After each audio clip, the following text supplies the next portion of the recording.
he had forced himself to have sex with me. That's the only reason why he wanted to continue our marriage or our relationship.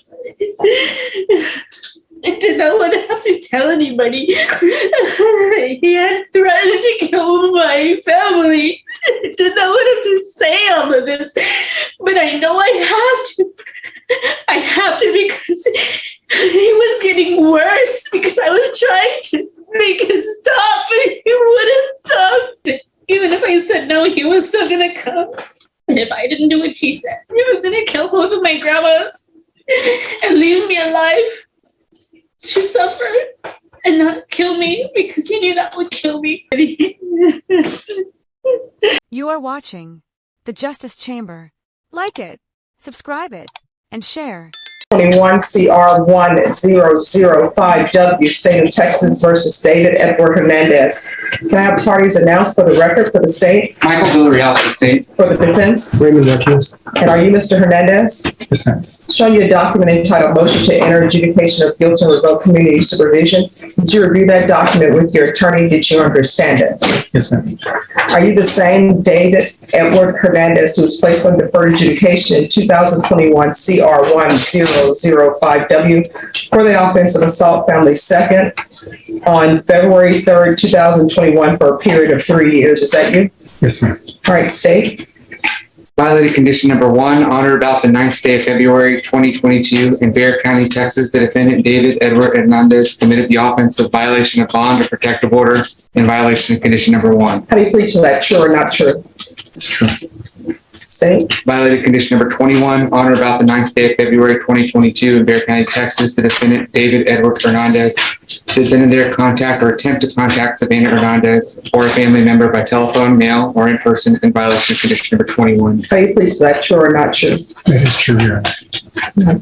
Did you understand by pleading true to violations of conditions 1 and 21, the court could find it true, grant the motion, find you guilty, and sentence you up to 10 years in prison and up to $10,000 fine? Yes, Your Honor. Knowing that, do you still wish to plead true to violation of conditions 1 and 21? Yes, Your Honor. All right, is there an agreement? No, Your Honor. All right, state, what are you requesting? State is asking for revocation in this case, Your Honor.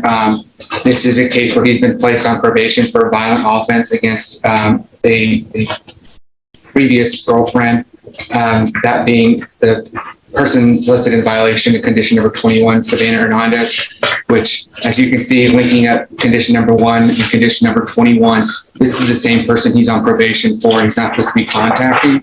The same person sitting in this courtroom today, because, obviously up until the day we were set for contested.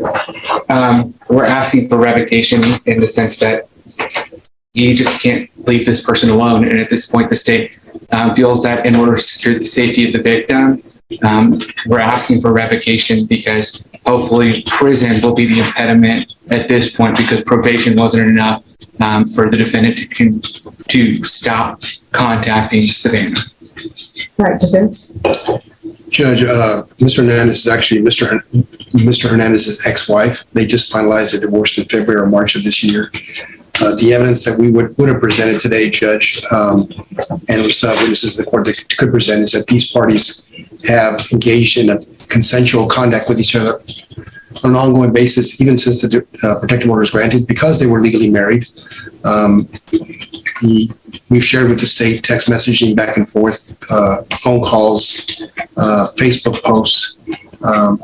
But Mr. Hernandez ultimately decided to plead true because I've made it clear to him that regardless of whether she consents or does not, regardless of whether she invites him to her house or not, that he's not allowed by law to do that.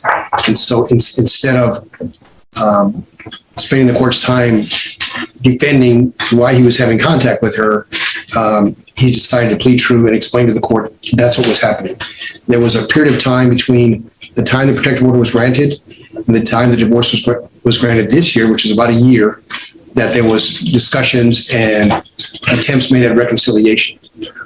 And again, Judge, he clearly understands after much consultation with me that she cannot waive the effects of the protective order. She cannot voluntarily agree with him that it doesn't apply anymore. And so all that's crystal clear at this point, Judge. As a matter of fact, we've shared with the state that on the date in question when Mr. Hernandez was arrested for the MTR that was issued by the court, that they were in the same car together, that in fact she drove his car home or wherever she took it after they separated. I think she now understands that her conduct in that regard is also placing him in danger. Judge, he spent some days in jail on the motion to revoke probation. As you can see from the motion itself, these are the only violations he has in over a year on probation. So what the court doesn't understand is I know on the document sheet, which I wrote, I said, no contact with Savannah Hernandez. And I know when I place people on probation and there's no contact, I always tell them that relationship is over. What part did your client not understand when I said that relationship is over? That's what I don't understand, because I tell people, your relationship is over. Get an orchid because you're not ready for a relationship. So I'm trying to figure out what part of my order that he was not to have contact with her did he not understand?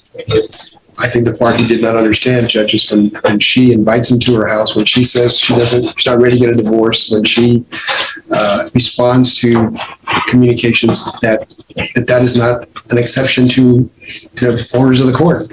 And the reason we were set for contested hearing today, the reason we reset this matter a couple of times, is me going through all of the history and explaining all that to him, that none of that is a legal significance to this court. And thus his decision that I'm going to plead true, because I get it. Well, somebody probably, there should be a witness that's called before the court so that I can discover why there is being contact when I order no contact. And the court would like to know if both, if the complainant, and I don't have any jurisdiction over the complainant, but I would like to know if the complainant was okay with this defendant violating this court's orders by, you said, being in the car with him, trying to make their marriage work. I would like to know this before I make my ruling. I certainly can't speak for her, Judge. All I can tell you. Well, someone needs to call a witness so I can make an informed decision. I would be happy to do that, Judge. She's here, All right. so she can testify. Yeah, but I would like to know what's going on and why the court's orders are not being followed and why adults can't understand what I mean when I say a relationship is over and there should be no contact. Would you, and the state can call her as a witness, and we'll call Savannah. Do you want her to testify here? Yeah, she can move over there, and Mr. Hernandez, if you'll go to the back, please.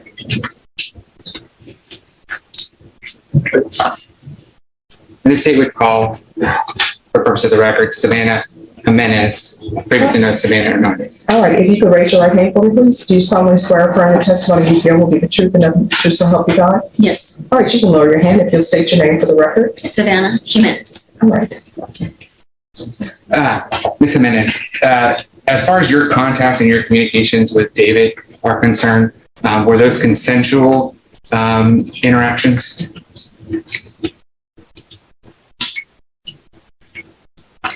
I apologized that I might lose my composure. The entire marriage was him making the decisions and me submitting to everything and anything that he said. So the meeting may have been, okay, let's go sign the divorce papers so we can get this over. But when I asked him to leave, he wouldn't leave. And almost every encounter was just for his gratification. Did you, after he was placed on probation, did you intend or did you wish to have further communications with him? No. And were there times or periods of time where he would repeatedly call you? Yes. And just by example, how many times in a row would he call you and you wouldn't answer? A minimum of 30 if I was at work or driving. And would he continue to call you until you answered the phone? Yes. And again, this is all after he was placed on probation in this court. Correct. And the contacts that you had with him, whether that be via text message, social media, in person, or by phone, did you feel that you had a choice in whether you had to communicate with him or not? No. And why is that? Because even if I said no, he was still going to come.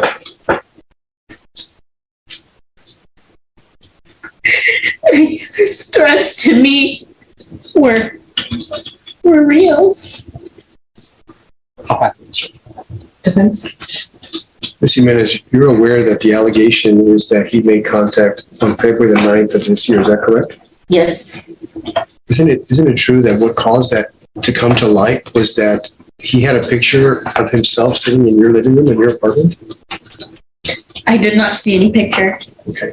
And he sent that picture to a person that you were in a relationship with, and that's what caused the fuss. Is that fair or no? No.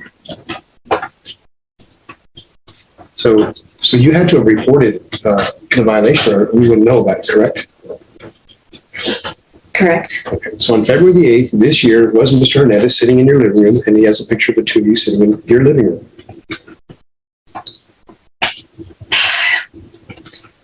The picture I did not know was taken. I did not give consent for him to take a picture of me or to send it to anybody, which he sent it to at least a minimum of 8 people.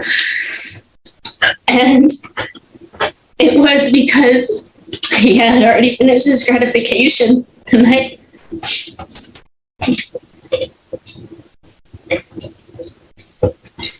he was sitting there, and I had asked him to leave repeatedly, and he wouldn't. I have to threaten him every time with calling the cops. I did not want him to go to jail, but he doesn't comprehend it. That's the only thing that I can think of. And his mindset is I was just property. And I'm not going to... Now, Ms. Jimenez, we're talking about your apartment, correct? Yes. So he can only get in there if you let him in, correct? Yes. Every time he came, it was just banging until he came. And the only time that he did leave was when I called the cops, because he saw me calling 911, and I was standing in front of the window when he left. But we don't have a police report from this incident you claim, correct? That happened on the same day. So you're saying that you can't, while he's locked out and can't get inside the apartment, you can't call the police and have them remove him? I did. That's why he left. That's the only time that he left. Now, in reference to the text messages, we've shared with the state, and the state shared with you printouts of text messages, very many text messages. True or not true? Very mean or Very many. I did not see, but yes, I saw some paperwork. So tell us how he's forcing you to respond to text messages.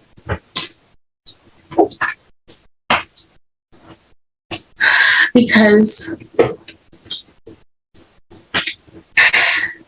he told me that if I didn't do what he said, he was gonna kill both of my grandmas and leave me alive to suffer and not kill me, because he knew that would kill me. And Ms. Jimenez, when have you shared that particular story with anybody?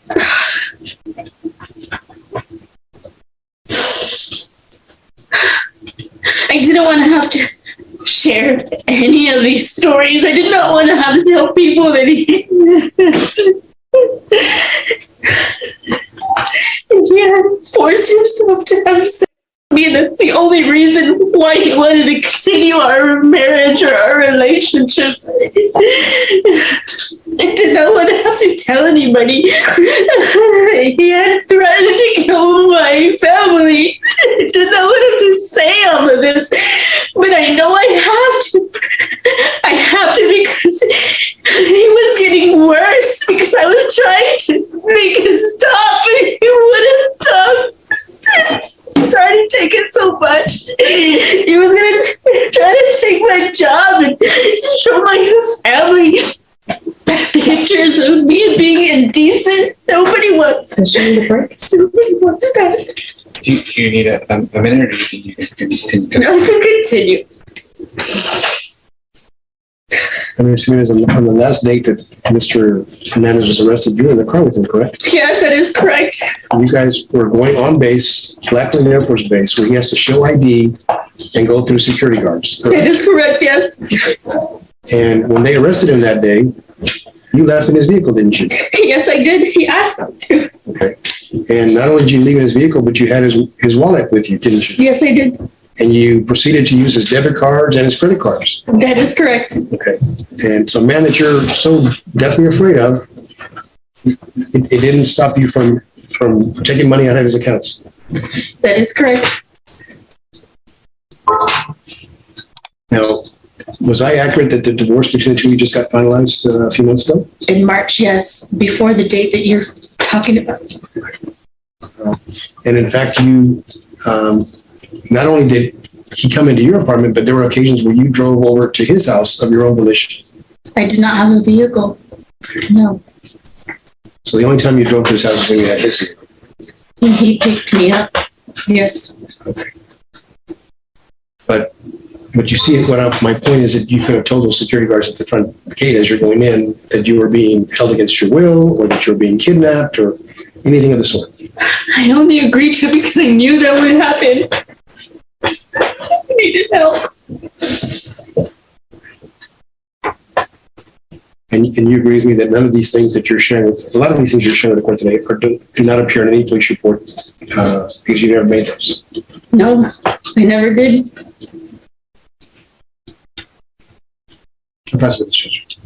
just a few questions.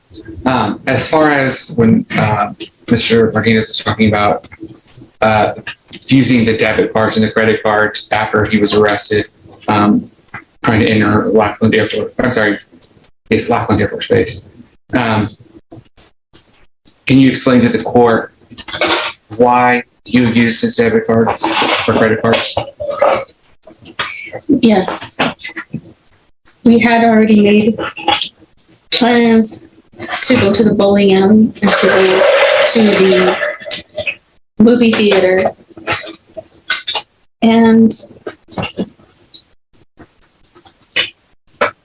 every decision since day one has been decisions that he's made. Never have I once been on his bank account. I have never had a debit card in my name. My both jobs were direct deposited into his bank account. So I never had any money. This was our typical form of me being access to his money, is using his card. I never had anything in my name.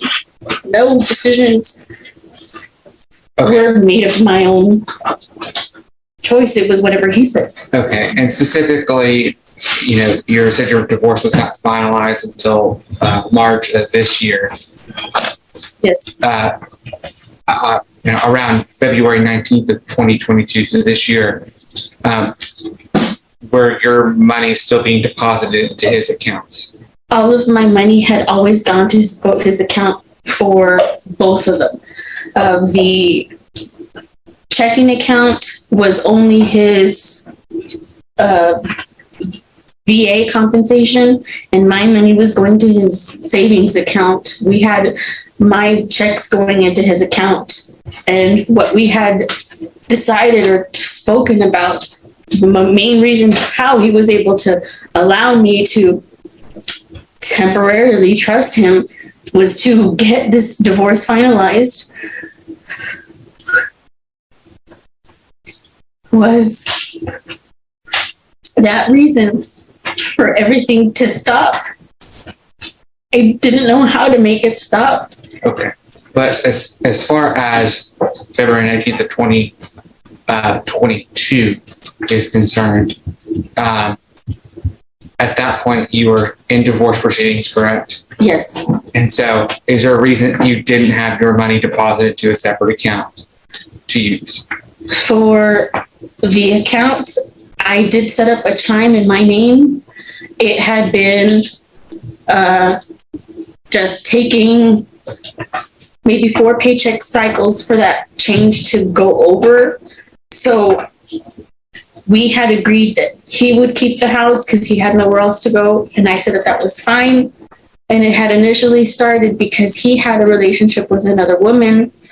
And I had said, okay, I'm going to be the bigger person and let her stay there as long as she pays half of the mortgage. And he said, my lawyer said that I have to financially support you until it is final and over.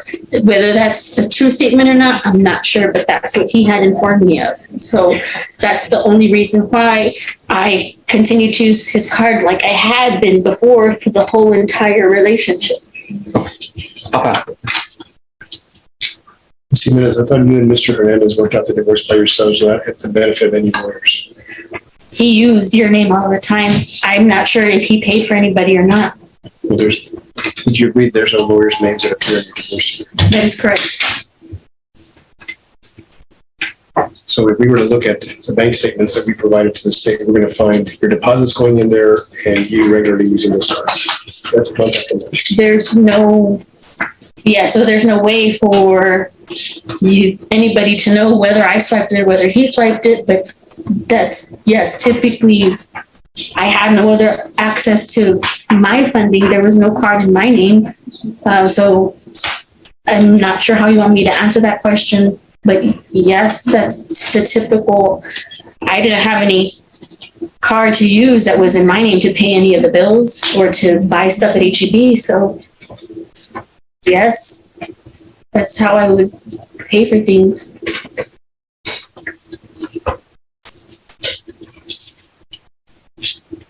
Would you agree with me, Ms. Jimenez, that one of the things that you charged on the card when Mr. Hernandez was in jail was a dinner at a restaurant for over $100? No. I went to Burger King. I went to the movies. I had popcorn there. I went to HEB. I went to a Mexican restaurant. I did not have a fancy, extravagant, romantic dinner with another party. No, there's no extravagant restaurant. That's why. I know. All right, thank you for coming to testify. Thank you.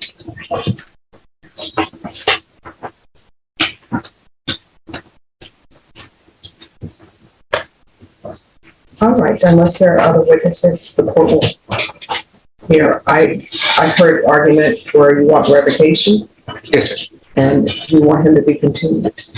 We do judge with whatever modifications the court feels are appropriate. And Does your client wish to say anything? Say it again. Does your client wish to say anything? I was going to just say that, Judge. You might want to address a couple of mistakes. Yes. Yes, Your Honor, we were trying to reconcile over the time between. Excuse me, you haven't been sworn in. Yes, ma'am. All right, could you raise your right hand? Do you solemnly swear or affirm the testimony you give will be the truth and nothing but the truth, so help you God? I do. All right, you can lower your hand, state your name for the record. David Hernandez. Mr. Hernandez, before we talk about that, I just want to address the last thing that we talked about. Was Ms. Jimenez being truthful with the court when she says that she had ready access to all your cards at all times? All your credit cards and debit cards? That is not true. Okay. Did she routinely, consistently, over the period of time that y'all were together, deposit her paychecks into your accounts? That is not true. So the bank statements we provided to the state, are we going to see any deposits from her paychecks? There are no deposits of her paychecks on any of my bank statements I've provided. And the last question I asked her about relatively large amount of money being charged at a restaurant while you were in the jail. What specifically was that? There was one amount over $140 or $150 that was to a Mexican restaurant that I'd never even been to. And it was a huge charge. I've never even been there before. More importantly, Mr. Hernandez, on the date that charge was made, were you in custody or not? I was in custody during that day. How was it that she had your wallet? I had left it in my truck when we were picked up at Lackland Air Force Base, and it was just, I didn't know if she knew it was there or not, but she found it. And that day we were on our way to go bowling and movies. So, I mean, it was in the vehicle. Mr. Hernandez, has there been contact between you and Ms. Jimenez since the divorce has been finalized? No contact. Phone, email, text, social media, anything? No social media, no phone, no text or anything. did I state accurately your position that you understand that regardless of why and how these contacts occurred during the time you're still legally married to Ms. Jimenez, that you're prohibited from doing that by the court order as well as the protective order? I'm sorry. Do you understand that you're prohibited from doing that by court order and by protective order, regardless of whether she consents to the contact or not? Yes. So for that reason, and because the two of you have now gone your separate ways permanently, are you asking the court to continue your probation? Yes, Your Honor. I'm asking the court to continue my probation. We have gone our separate ways. It is over and done with. Do not, we don't have any children together. We don't have any property that we have agreed to the divorce together. We will be selling the house. We will both be selling the house through a realtor coming up soon. And all of that has already been in order, and there's been no contact since the 19th of February. There's been no contact or anything. And I understand I was wrong. And I understand I went against your word. And now I know that how serious and possible, damaging it is to me. And I understand now, Your Honor. Mr. Hernandez, is there a reason why you guys weren't at Lackman and you have a military ID? Why do you have that? Your Honor, I'm a 100% disabled veteran with post-traumatic stress disorder. And I see my therapist every 2 weeks. And I have regular appointments with my therapist. And I'm in therapy with the VA. And that's the reason why I cannot work, because of panic attacks and because of stress and anxiety to the point to where 3 different doctors have diagnosed me at 100%.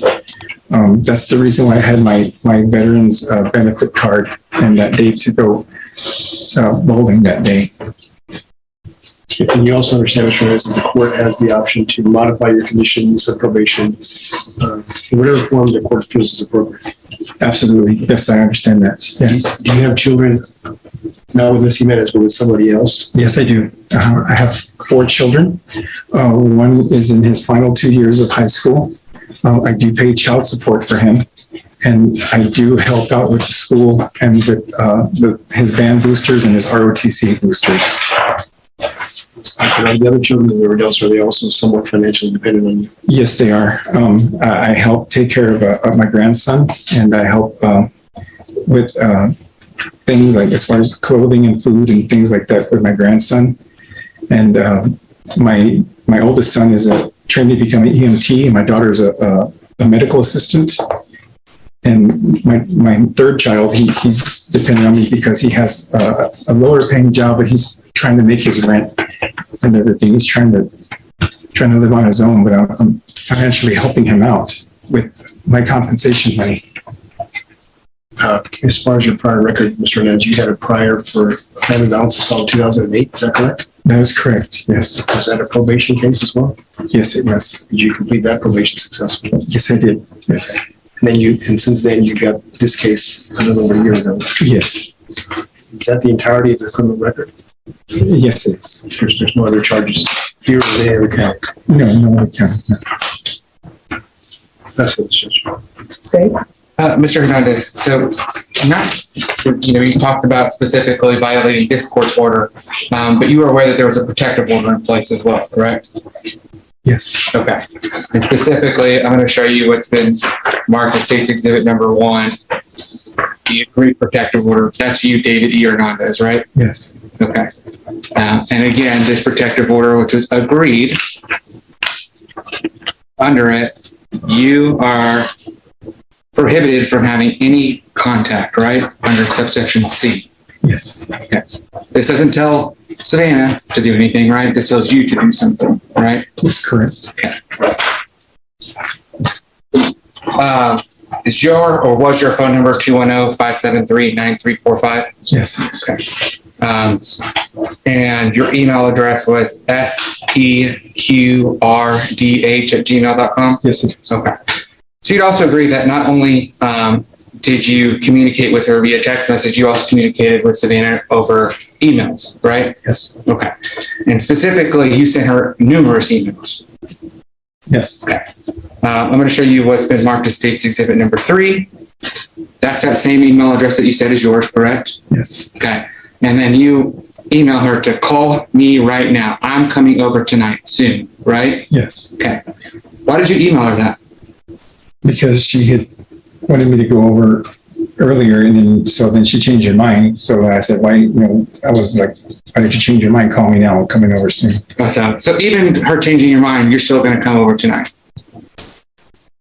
Apparently that's what I wrote. Okay. Yes. I'm going to show you what I'm going to mark as State's Exhibit number 4. And that's that same email address that's yours, right? Yes. And so you emailed Savannah on Sunday, February 13th. Since you don't want to talk to me, that's fine. I will just leave your part blank. You already signed the waiver, so whatever the judge sees that I wrote down is what he's going to go by. Since you don't want to call me or talk to me or make a plan to sign any paperwork because you just get so mad all the time, then it's going to cost you in the long run. Thank you for the house. If I sell it, I'll get in contact with you. If not, I'll just let it go to foreclosure and ruin your credit. It don't matter to me anymore, right? I was talking about the sale of the house because she agreed to that we're going to go and sell it together, and then she didn't want to answer about, we were trying to make a plan on how to sell it and how we're going to divide it and things like that. Right. But that first line you said, since you don't want to talk to me, right? About the sale of the house. Right. Yeah. Okay. So clearly she didn't want to talk to you, but you still wanted to communicate with her. How else were we going to be able to sell the house? I mean, even though you know that there's that, what I showed you State's Exhibit number 1, you're not supposed to contact her at all. Yes. I'm going to show you what's been marked as State's Exhibit number 5. You can see again, it's all you, D. Hernandez, right? And this is just kind of a snippet. Did you contact her about work, about USA? I'm messaging your work, sending them your pics. I don't remember saying that, but apparently that's my email. So. Okay. Somebody else using your email? No one's using that. Okay. And then later that day, I'm kind of come over tonight. Previous to that, yes, I'm jealous. Right? All you. Sorry. Show you what's together. State's Exhibit number 6. Again, we see 1, 2, 3, 4, 5, 6 emails, right? Yes. All your same email address, D. Hernandez, right? Yes. Okay. Specifically, at 3:54 p.m., Jesus Christ, I'm trying. I do love you. Answer me. Right? Yes. Okay. Was she not answering you? I guess not. What? Are you calling her? I don't remember. Okay. Maybe it's response to him trying to email her. Okay.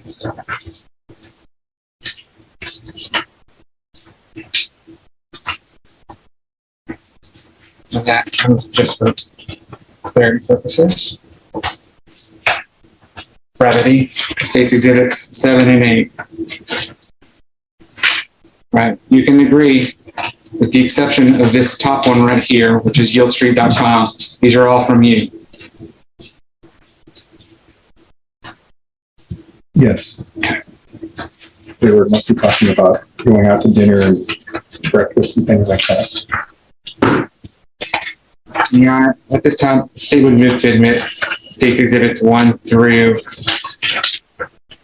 8. Which are just the exhibits that we just went through with the defendant. Any objection? Judge, unless it's established that they're during the time period under which the particular law is in place, then they're not relevant. Your Honor, it's all our honor about, and most of these are Did you have a chance to see the exhibits, Mr. Hernandez? Not this. Okay.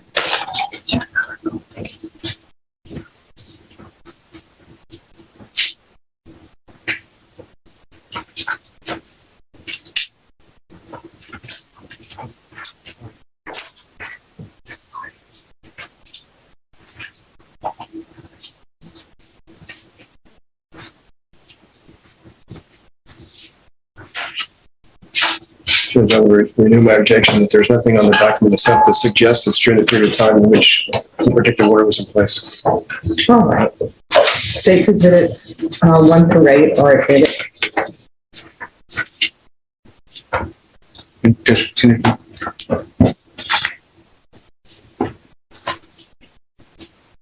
All right. Any further questions? Can you remind me what your testimony concerning your criminal history was again? You said you had 1 prior ABI assault case. Yes, in 2008, And then what else did you say was your criminal history? 2020. And what was that? It was the assault, violent injury, family domestic violence, November 2020. Those are the only 2 things you've ever been arrested for? In 1995, it was a domestic, and it wasn't domestic, it was a assault, violent injury.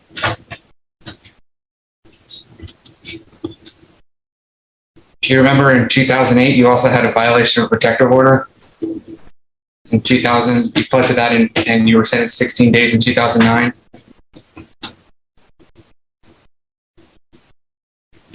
Yes. Okay. And dismissed.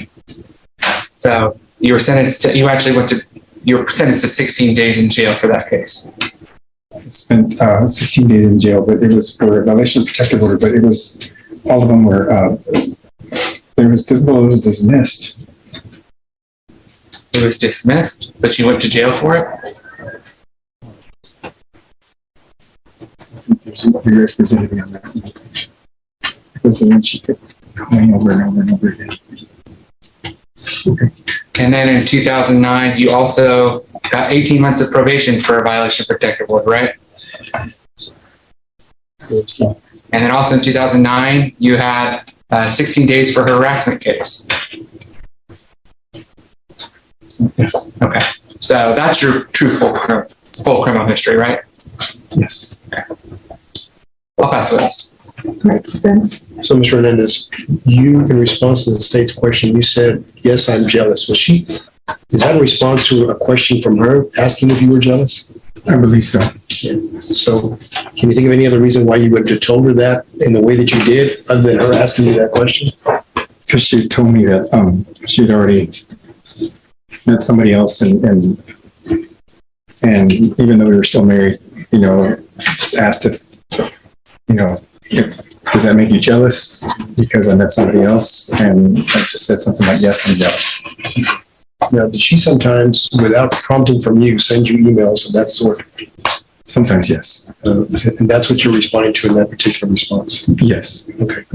And so, when she portrayed herself as being basically in a no-win situation with you and no way to find a way out, she in fact has a good while back started a relationship with somebody else. Yes. And didn't hide that from you. No. Matter of fact, told you about it and told you who he was. Yes. Okay. And that's the same person who stood here and said she was deathly afraid of you. At least that's what I heard. Yes. That's all I have, Judge. Oh, I do have a question. What is this about sending pics to work? I don't understand that. I think that was a question and it was asked yes. So what is the sending pics to work about? I don't know if anyone wants to follow up on that. Well, I will, Judge. So, Mr. Hernandez, you've heard, not necessarily through this hearing, but before we started this hearing, that she's worried that you might have pictures and or videos of her that she would not want to be shared with other people. That's correct. Do you have any such type materials? No, I do not. Was there a time in the past where she shared intimate information through either video or phone, pictures with you? Yes, there was a time. Okay, and what did you do with that material? I deleted them. Any kind of material like that, any kind of material that was revealing or anything like that, I deleted them. I didn't keep any of that stuff. But my question is, because the state asked him about, I guess, an email or a text message where he said he was sending pics to her work. So I'm just trying to figure out what pics are we talking about? Because he said, yes, I did say that. So What pics are we talking about that are being sent to her work? I did say that, but there was no pics that I sent. I did say that in the email, but I did not. It was just something that I told her to make her think, I guess, that I was going to send it. But there was nothing I had. Why? Just, I guess, angry over the jealousy. And what pics? Sorry? What pics? I have no pics. No, I mean, what pics did you want her to think that you had that you were going to see in her job? Some old pics or videos that she had sent me a long time ago before. But I even told her and explained to her that I don't have them. So when I said it again, she should have just, she shouldn't have known, but I mean, she didn't send me anything updated or anything. So I'd gotten rid of them, but I guess I wanted her to think that I still had them, but I didn't have them. And I was not going to send anything like that to her employer or employment. And just to make very clear about that, Mr. Hernandez, have you sent those pictures to anybody, ever? No. So the only person who ever saw what she sent you was yourself? Correct. And those items no longer exist? They no longer exist. Do you even have the phone or device in which you had them originally with you anymore? No.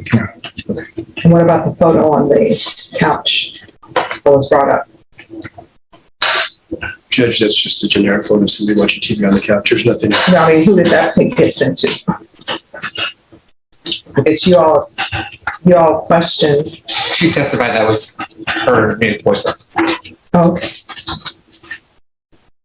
So he sent a photo of himself on the couch with her to the new boyfriend. Is that what I'm to understand? Well, to show that they weren't necessarily together. In the picture, it doesn't show them together. It just shows that they're both in the same apartment. Okay. All right. Is there anything else? I have no other questions. All right. Any other argument? Just one last thing for Mr. Hernandez. Mr. Hernandez, you talked about your disability rating from the Veterans Administration, correct? Yes. And had you previously provided that information to me in terms of the entire report from the doctor? Yes. And in the past, had you applied to the Veterans Treatment Court as part of your legal issues revolving around this particular case? Yes, I have. But for some reason, they decided not to accept you, and that's why we stayed in this court. That's correct. Okay. That's all, Judge. Thank you. So I'm going to find the defendant guilty. The only issue is whether I'm going to send him to prison or he's going to be on probation. And so if you all will give me a moment just to think about that, but if you could take a seat in the box. Look back on the record and 2021 CR 1005W, State of Texas versus David Edward Hernandez. As previously stated, the court is granting the motion. The court is finding me guilty. There's an affirmative finding of family violence. The only question is whether or not I will grant you community supervision or whether or not I will send you to prison. Okay. Does anyone wish to speak with regards to that? State, I know you're asking for prison. Yes, Judge. And I think it's just based on exactly the testimony you heard from the victim here today, as well as the exhibits that are in front of you. I think that the defendant tries to characterize this as that this is some mutual, consensual back and forth. But I think you can see from just, I know you've been a judge, you've been a defense attorney, but you're also a human being. You can just see it's clear from the messages that he's doing whatever he can to get in contact with this woman. And he knows that he's not supposed to, not just from this court's order, but from a protective order. And so clearly probation, whether that's deferred or whether that's straight probation, is not enough of an impediment to prevent him from communicating with the victim in this case. And so prison is really the only next solution. And so there are other steps that we can take to protect this victim if the defendant is in custody with TDC and ensure that he has no communication with this victim. Further probation is just going to prolong the issue of him continually contacting her, and not just contacting her, but contacting her and harassing him.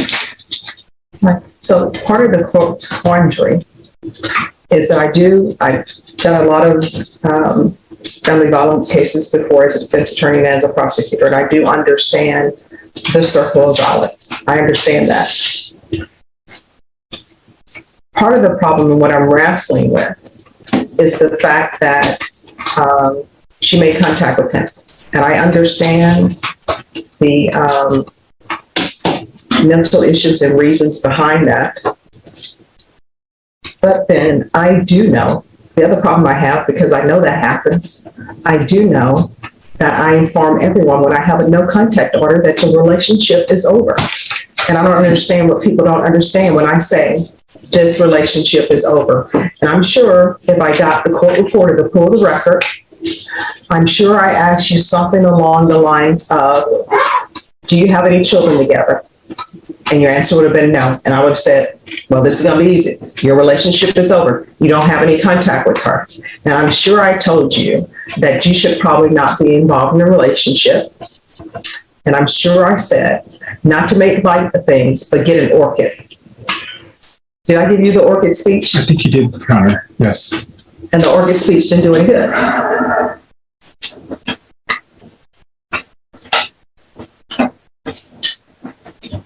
May I, Judge? Yes. I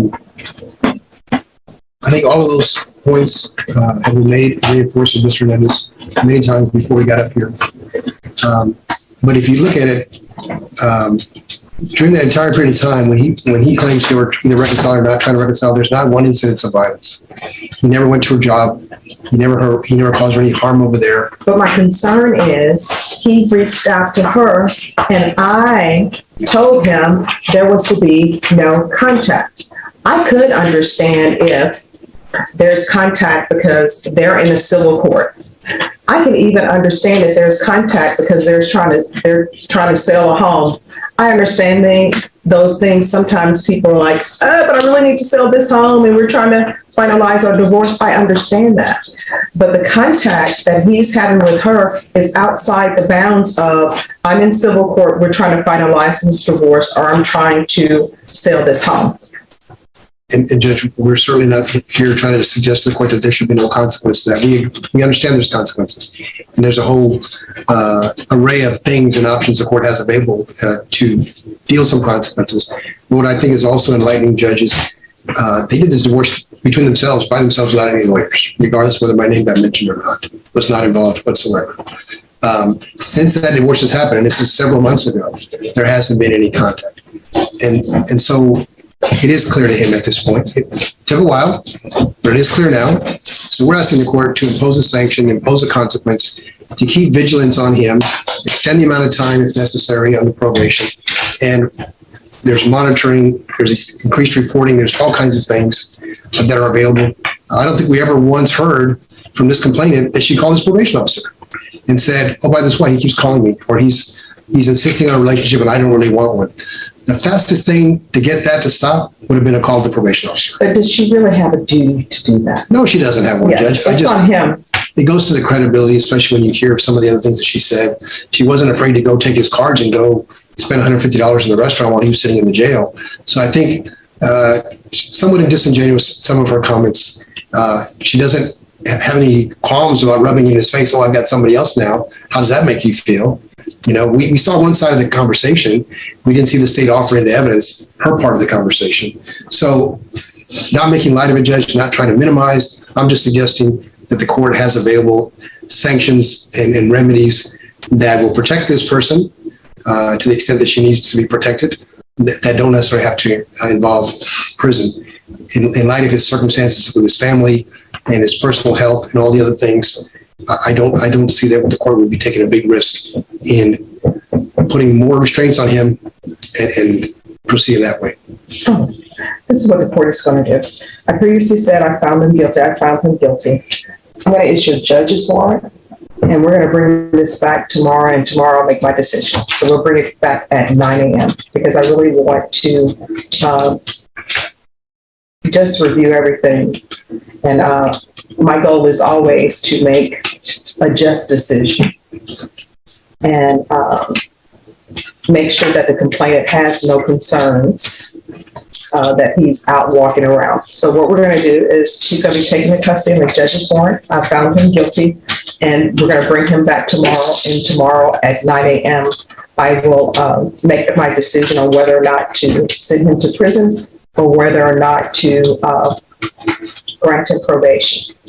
In between now and then, tonight, you need to think over what you've done. Yes, You ma'am. understand? Absolutely, ma'am. Yes, ma'am. Yes. Mr. are you able to bring this back tomorrow? And I'm not, if not, you can't. If not, that's okay. Well, I requested, but they're short-handed, so we're Okay. gonna like. All right, so they're shorthanded, so we're gonna have to bring you back on Thursday. That'll give you more time to think. Excuse me, Mr. Villarreal, Yes, we're gonna have to bring him back on Thursday Judge. because Wednesday we have all-day jury trial.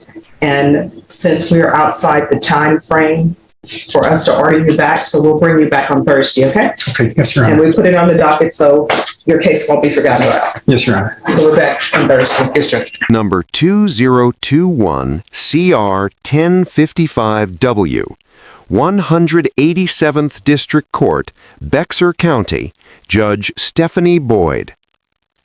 This case involves a probation revocation hearing for David Edward Hernandez, who had previously been placed on deferred adjudication community supervision in February 2021 for a family violence offense, a second-degree felony carrying a maximum sentence of up to 10 years in prison and a $10,000 fine. The victim, Savannah Hernandez, testified about a deeply troubling pattern of behavior during their relationship and marriage, including persistent unwanted contact, threats directed at her family members, and emotional manipulation designed to maintain control over her. The state filed a motion to revoke probation after Hernandez violated two key conditions. First, by breaching his bond and protective order, and second, by making repeated contact with Savannah, the very person the court had ordered him to stay away from.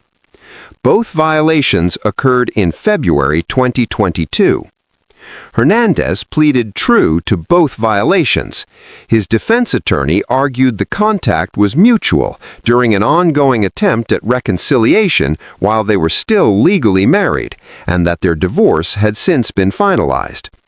The defense requested that the court impose stricter probation conditions rather than prison time, noting Hernandez's health circumstances and his otherwise clean probation record over the prior year.